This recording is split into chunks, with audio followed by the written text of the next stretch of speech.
কিনলে এটা সবচেয়ে ভালো, এটার মধ্যে ঝামেলা কম, এটা টেস্ট করে জানা গিয়েছে। কিনলে খাবেন কোকা কোলা কোম্পানির।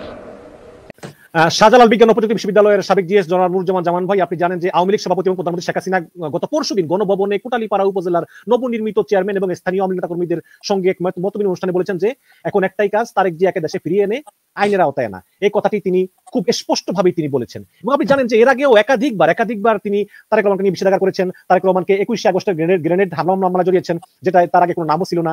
এছাড়াও আরো বিভিন্ন মিথ্যা মামলায় জড়িয়েছেন। আমরা নিশ্চয়ই খেয়াল করেছি সাম্প্রতিক সময়ে বাংলাদেশে যখনই কোনো অপরাধের ঘটনা ঘটে, যখনই কোনো দুর্নীতির ঘটনা ঘটে, আমরা আর অবাক হই না। আমরা মনে করি এটা বাংলাদেশ এবং এই বাংলাদেশে এই ঘটনাগুলো ঘটতেই পারে। ভিডিওর শুরুতে অনেকগুলো ভিডিও ফুটেজের অংশ বিশেষ আপনারা দেখেছেন। প্রিয় দর্শক শ্রোতা, আজকে যে ভিডিওগুলো নিয়ে আপনাদের সম্মুখে হাজির হয়েছি, সেই ভিডিওগুলোর মূল অংশগুলোই আজকের ভিডিওর শুরুতে দেখানো হয়েছে। সেই ভিডিওর মূল অংশগুলো দেখেই হয়তো আপনারা বুঝতে পেরেছেন আজকের ভিডিওটি কতটুকু গুরুত্বপূর্ণ এবং আকর্ষণীয় হতে চলেছে। তো সবাইকে বলবো না টেনে সম্পূর্ণ নিউজটি আজকে দেখবেন এবং সকলের কথাগুলো শুনে যাবেন, তাহলে বুঝতে পারবেন অনেক কিছু। তো সবাইকে বলবো চলুন আর কথা না পারে এক এক করে ভিডিওগুলো দেখে আসি।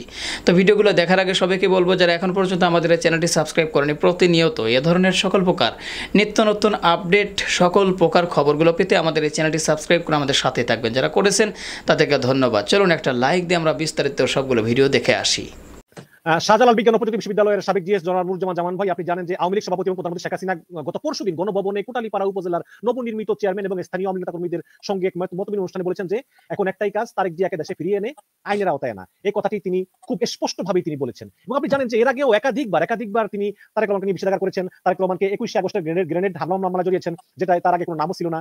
এছাড়াও আরো বিভিন্ন মিথ্যা মামলায় জড়িয়েছেন। তো আপনার কাছে আমার প্রশ্ন যে তারেক রহমানকে কি আসলেই যুক্তরাজ্য থেকে দেশে ফিরে আনা সম্ভব যুক্তরাজ্যের প্রচলিত আইন অনুযায়ী? ধন্যবাদ আপনাকে আবারও।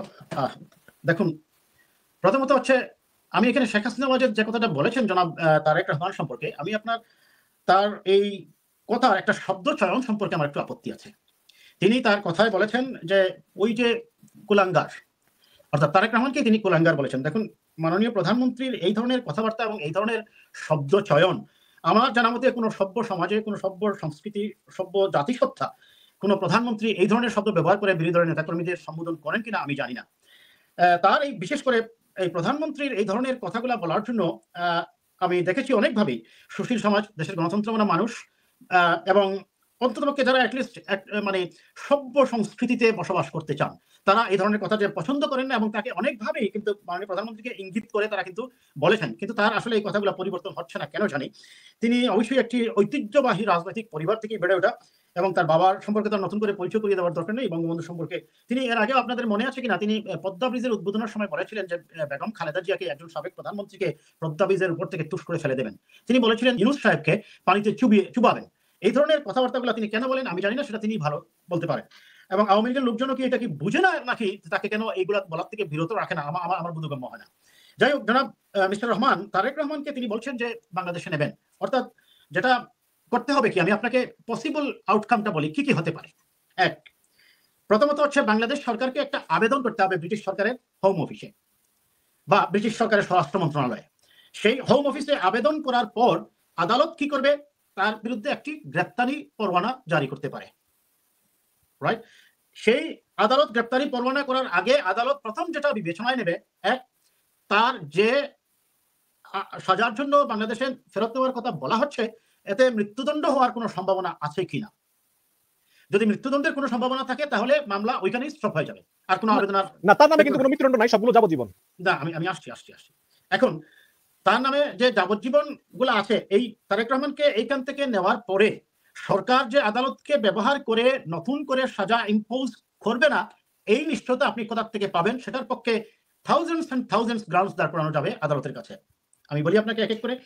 মনে করেন যে হিউম্যান রাইটস কমিশনের যে রিপোর্ট আছে, অ্যামনেস্টি ইন্টারন্যাশনাল রিপোর্ট আছে, হিউম্যান রাইটস ওয়াচের যে রিপোর্ট আছে, জাতিসংঘের মানবাধিকার কমিশনের যে রিপোর্ট আছে, সেখানে সুস্পষ্টতই বলা হয়েছে যে বাংলাদেশে গত 15-16 বছর থেকে মানবাধিকার লঙ্ঘন হচ্ছে। এমনকি জুডিশিয়াল বিষয়গুলো সরকারের প্রভাবে থেকে তারা জুডিশিয়াল জাজমেন্টগুলো দিয়ে থাকেন এবং এখানে কোনো ফেয়ার জুডিশিয়ারি নেই।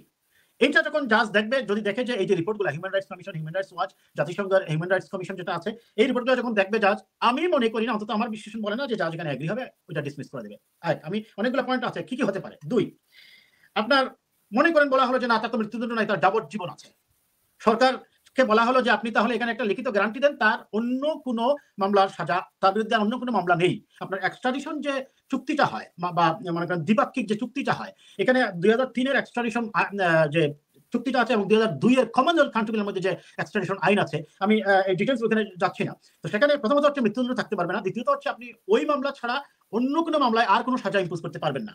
তাহলে ক্লিয়ারলি জনাব তারেক রহমানের বিরুদ্ধে আরো অনেকগুলো মামলা আছে এবং এটা বিশ্বাস করার যথেষ্ট গ্রাউন্ড।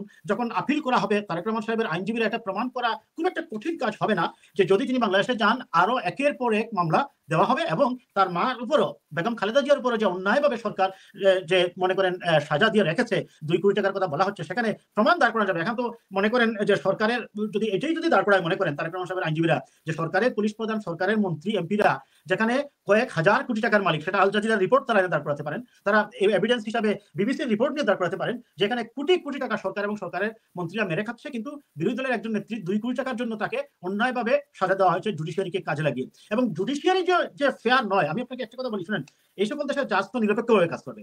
মনে করেন যদি এই এভিডেন্সটাই তারা নিয়ে যায় যে দেশের প্রধান বিচারপতি সরকারি দলের লোকজনের দ্বারা সংবর্ধিত হন, এইটা শোনার সাথে সাথেই বা এই ছবিটা দেখার সাথে সাথেই তো মনে করেন এই দেশের বিচারক বলবে হোয়াট ইজ দিস।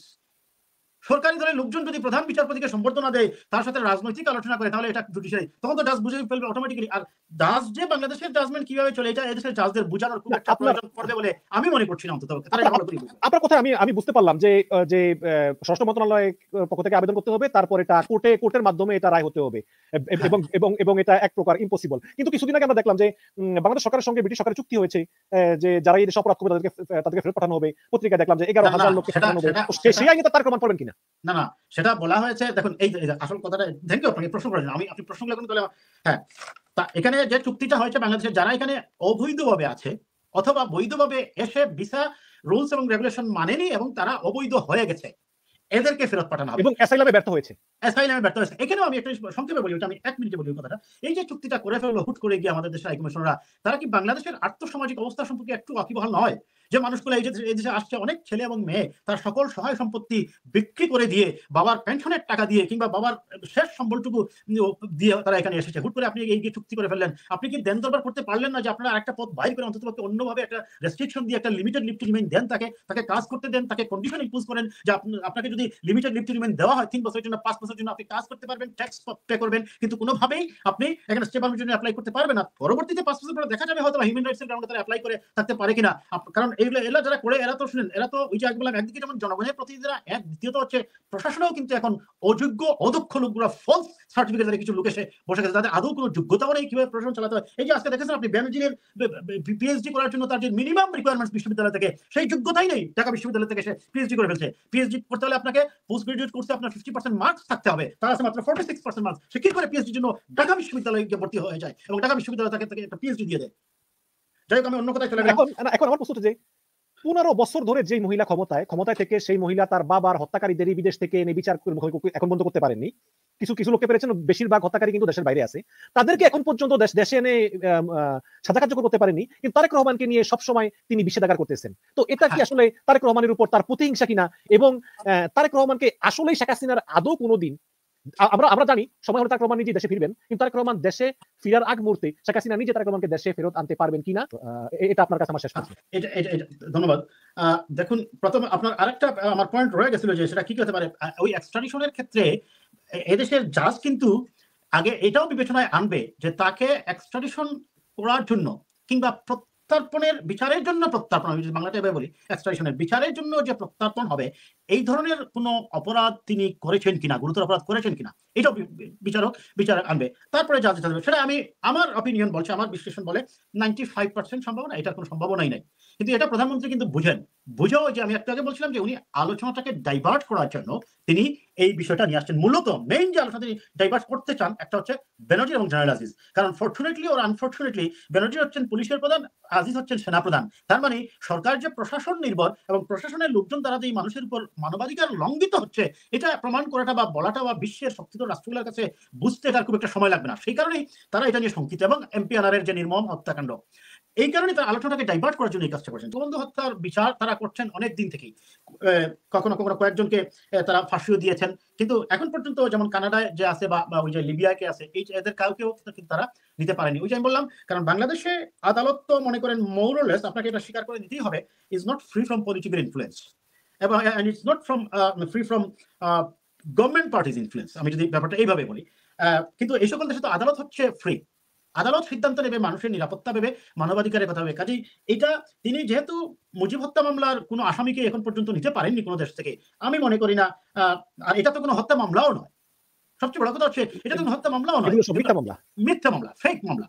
কাজে এই ধরনের মামলা দিয়ে আবেদন করে আমি মনে করি না ব্রিটিশ সরকার এটা শুনবে বলে। হ্যাঁ, অনেকেই মনে করছেন, যেমন আমি আজকে একটা পত্রিকা দেখলাম, অনেকে বলছেন যে লেবার পার্টি যদি ক্ষমতায় চলে আসে, কারণ লেবার পার্টি এমপি হচ্ছেন শেখ মুজিবের নাতি, ওই যে নাতনি, কি নাম ওর, টিউলিপ সিদ্দিকী বোধহয়, যাই হোক উনি হলে, আমি শুনেন, এটা কি হাস্যকর না? এটা হাস্যকর এই কারণে শুনেন, বাংলাদেশের লোকজন এটা মনে করতে পারে যেহেতু বঙ্গবন্ধুর নাতি এখানে এমপি হয়ে গেছে, সে হয়তো প্রভাব বিস্তার করে ফেলবে। কারণ তাদের এখানকার অবস্থা সম্পর্কে, এখানকার জুডিশিয়ারি কিভাবে চলে, হিউম্যান রাইটস কিভাবে চলে, মানুষের মানবাধিকারগুলো কিভাবে দেখা হয়, এটা সম্পর্কে আসলে ওদের বাংলাদেশ থেকে ধারণা নেই বলেই এই ধরনের মানে পাগলের প্রলাপ কিছু লোক বলে থাকে। কিন্তু আমার আশ্চর্য লাগে এই কারণে যে প্রধানমন্ত্রীর তো এটা বোঝার কথা যে তিনি চাইলেই তারেক রহমানকে এখান থেকে নিয়ে যেতে পারবেন না, রাজনৈতিক বক্তৃতা দিতে পারবেন, তবে যাই হোক উনি নিতে পারবেন কিনা সেটা সময়ই বলে দেবে। তবে আমি বলছি নেওয়া সম্ভব নয়, অন্তত 99%। কিন্তু প্রধানমন্ত্রীকে মুখের ভাষা সংযত করতে হবে।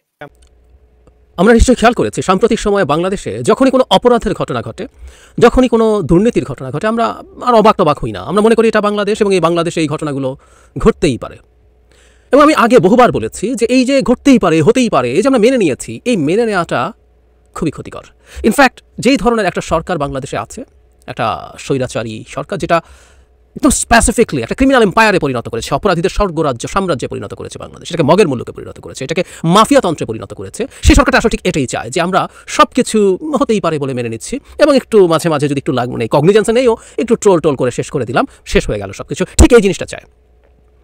আমরা মানে অনেক সময় গভীরভাবে তলিয়ে দেখি না যে এই ঘটনাটার ইম্প্যাক্ট কেমন। নতুন নতুন অপরাধ যখন আমাদের সামনে আসে, এটার ইম্প্যাক্টটা আসলে কি, এটা আমাদেরকে কি ইন্ডিকেশন দেয়? মানে প্রচুর খবর আমাদের সামনে যেগুলো আসে, এগুলো তো মূলত কতগুলো আমরা যদি হয়ে চিন্তা করি উপসর্গ, মূল রোগ না। মূল রোগটা কত সিভিয়ার পর্যায়ে গেছে যে উপসর্গগুলো এখন এই রকমভাবে নতুনভাবে আমাদের সামনে আসছে। একটা খবরের প্রতি আপনাদের দৃষ্টি আকর্ষণ করতে চাই, সেটা হচ্ছে গরুর ব্যাপারীদেরকে ঘাট ধরে জোর করে নিয়ে এসে গরু ছিনিয়ে নিয়ে নির্দিষ্ট হাটে নিয়ে যাওয়া। প্রথম আলো একটা রিপোর্ট করেছে, আর কেউ করেছে। আমি প্রথম রিপোর্টের একটা অংশ একটু পড়ি, এবং এই ঘটনাটা মোটেও ছোট করে দেখার ব্যাপার ছিল না, কারণ বাংলাদেশে এই ধরনের ঘটনা আমরা আগে আর শুনি নাই, নতুন করে যুক্ত হচ্ছে। আমি পড়ি, কুষ্টিয়ার কুমারখালীর রেজাউল করিম পেশাদার গরুর ব্যাপারী গত মঙ্গলবার রাত 10টায় 5টা গরু নিয়ে কুষ্টিয়া থেকে রওনা হন উত্তরা দিয়াবাড়ি হাটের উদ্দেশ্যে। ভোর 4টায় ট্রাকটি উত্তরার কামারপাড়া মোড় এলাকায় পৌঁছতেই হঠাৎ লাঠিসোঁটা নিয়ে পথ আটকে ধরেন 20 থেকে 30 জন যুবক। তারা গরুর ট্রাকটি ছিনিয়ে ঢাকা উত্তর সিটি কর্পোরেশনের অস্থায়ী হাটে নেয়ার চেষ্টা করেন। রেজাউল কিছুতেই হাটে যাবেন না, প্রতিবাদ করলে ক্ষিপ্ত হয়ে ওঠেন ওই যুবকেরা। এক পর্যায়ে ট্রাকে ওঠে গরুর রশি কেটে দেওয়ার পাশাপাশি ট্রাকের চালককে মারধর শুরু করেন তারা। পরে ভয়ে যুবকদের কথা মতো হাটটিতে গরু নামান রেজাউল। বুধবার 2টার দিকে কথা হয় রেজাউলের সঙ্গে, বর্ণনা বলেন, এই জায়গাটা আমার 20 বছরের পাইকারি জীবনে কোনোদিন এমন চিন্তায় শিকার হয়নি। এইটা নতুন হাট, শেষ পর্যন্ত গরু বিক্রি করতে পারবো কিনা সে চিন্তায় ঘুম নাই। শুধু রেজাউল না, হাটটিতে প্রায় সব বিক্রেতার কাছ থেকে এই একই বর্ণনা পাওয়া গেছে। তারা গরু বিক্রি করতে না পারা নিয়ে দুশ্চিন্তায় ভুগছেন। কামারপাড়া মোড়ের পাশে এখানে কোনখান দিয়ে হাটটা আছে সেটা বলা হয়েছে। সরেজমিনে দেখা যায় এর মধ্যে কিছু গরু উঠেছে হাটটিতে। কুষ্টিয়া, চুয়াডাঙ্গা, জামালপুর, নেত্রকোনা, চুয়াডাঙ্গা, রাজবাড়ী বিভিন্ন এলাকার গরু। হাটে ক্রেতা নেই, গরুর পাশে অবস্থান করছে বিক্রেতা বা ব্যাপারীরা। প্রতিবেদক কৌশলে হাটের 15 জন গরু বিক্রেতার সাথে কথা বলেন, তাদের সবাই মহাসড়ক থেকে গরু নিয়ে আসা হয়েছে বলে অভিযোগ করছেন। এসব বিক্রেতারা বলেন রাত 9টার পর থেকেই মহাসড়কের কামারপাড়া মোড়, ইজতেমা টয়লেট বিল্ডিং এবং আইইউবিটি বিশ্ববিদ্যালয়ের সামনে লাঠি হাতে অবস্থান করেন হাটের লোকজন। গরু বোঝায় কোনো ট্রাক এলেই তারা পথ আটকে ধরেন, এরপর চালক বা গরুর ব্যাপারীকে মারধর শুরু করে ছিনিয়ে নেওয়া হয় হাটে। এই সময় সড়কে পুলিশ থাকলে কেউ এই কাজে বাধা দেয়নি বলে অভিযোগ তাদের। এদিকে মঙ্গলবার রাতে গরু ছিনতাইয়ের ছবি তুলতে গিয়ে মারধরের শিকার হন দৈনিক আজকের পত্রিকার উত্তরা প্রতিনিধি নুরুল আমিন হাসান। আমরা খেয়াল করছি, আপনি গরু নিয়ে যাচ্ছেন, একটা নির্দিষ্ট হাটে নিয়ে যাওয়ার কথা ছিল, পথে আপনাকে থামানো হলো, থামিয়ে হুমকি দিয়ে পিটিয়ে আপনার গরুকে নির্দিষ্ট হাটে নিয়ে যাওয়া হচ্ছে পুলিশের সামনে। একটা ক্রিমিনাল এম্পায়ার, একটা মাফিয়াতন্ত্র। আমি মাফিয়া স্টেট কীভাবে কাজ করে সেটা নিয়ে আলাদাভাবে একদিন কথা বলবো। গুরুত্বপূর্ণ কন্ডিশনগুলোর একটা সেটা হচ্ছে অর্গানাইজড ক্রাইমের সাথে আইনশৃঙ্খলা রক্ষাকারী বাহিনীও জড়িত হয়ে পড়ে। মানে এই দেশের একজন আইজিপির যে স্টোরি আমাদের সামনে এসেছে, কতটা অর্গানাইজড ক্রাইমের সাথে উনি জড়িত ছিলেন আমরা বুঝতে পারি। সো এই ঘটনাগুলো ঘটছে, এবং একজন বিক্রেতার মধ্যে গত 20 বছরের পাইকারের জীবনে উনি এই ধরনের প্রবলেম ফেস করেন নাই।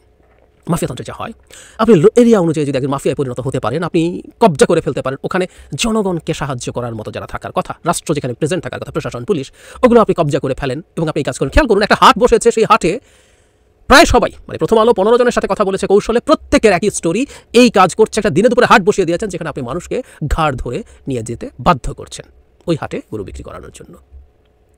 আমি একটা কথা আবারও বলি, বা আবারও বলে যাব, কারো কাছে খুবই রিপিটেশন মনে হতে পারে, কিছু কথা রিপিটেশনের দরকার আছে।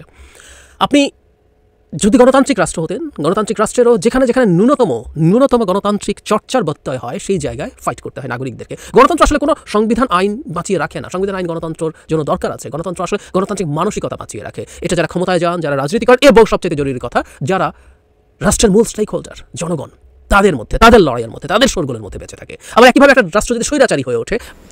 প্রিয় দর্শক শ্রোতা, সবগুলো ভিডিও আপনারা দেখলেন এবং সকলের কথাগুলো শুনলেন। এবার আপনাদের মূল্যবান মতামত জানানোর পালা। অবশ্যই আপনাদের মূল্যবান মতামত আজকের ভিডিওর নিচে কমেন্ট বক্সে আপনারা গিয়ে সুন্দর করে আপনাদের মূল্যবান মতামতগুলো লিখে জানিয়ে দেবেন। আর হ্যাঁ প্রিয় দর্শক শ্রোতা, যে কয়টি ভিডিও নিয়ে আপনাদের সম্মুখে উপস্থিত হয়েছিলাম, সবগুলো ভিডিও কারা কারা দেখেছেন এবং ভিডিওর মানে যে কয়টা ভিডিও আপনাদের সাথে শেয়ার করেছি, সব চাইতে কোন ভিডিওটি আপনাদের কাছে মানে মূল বা আকর্ষণ বা ভালো লেগেছে, সেটাও কিন্তু আপনারা কমেন্ট বক্সে লিখে জানাতে পারেন। আর কে কোন জেলা থেকে আজকের এই ভিডিওটি দেখেছেন সেটাও কিন্তু আপনারা জানাতে পারেন। পরবর্তীতে হয়তো আপনাদের নামগুলো প্রকাশ করা হবে ইনশাল্লাহ পরবর্তী নিউজের শেষের দিকে। তো অবশ্যই আপনারা চাইলে কিন্তু আজকের এই নিউজের নিচে আপনারা কি কোথায় থেকে ভিডিওটি দেখেছেন একটু কমেন্ট করে আপনার নাম সহকারে জানাতে পারেন। আমরা পরবর্তী ভিডিওতে হয়তো আপনাদের 5 জনের নাম আমরা ঘোষণা করার চিন্তা করবো ইনশাআল্লাহ। তো যাই হোক, সম্পূর্ণ ভিডিওটি দেখার জন্য আপনাকে ধন্যবাদ। তো যাবার আগে আবারও বলছি, যারা এখন পর্যন্ত আমাদের চ্যানেলটি সাবস্ক্রাইব করেন, অবশ্যই প্রতিনিয়ত এই ধরনের সকল প্রকার নিত্য নতুন আপডেটগুলো পেতে আমাদের চ্যানেলটি সাবস্ক্রাইব করে আমাদের সাথে থাকবেন। আর যারা করেছেন তাদেরকে ধন্যবাদ জানিয়ে ভিডিওটি শেষ করছি। আবারও দেখা হবে, কথা হবে নতুন কোনো টপিক, নতুন কোনো ভিডিও নিয়ে। সে পর্যন্ত সবাই ভালো থাকবেন, সুস্থ থাকবেন। আল্লাহ হাফেজ।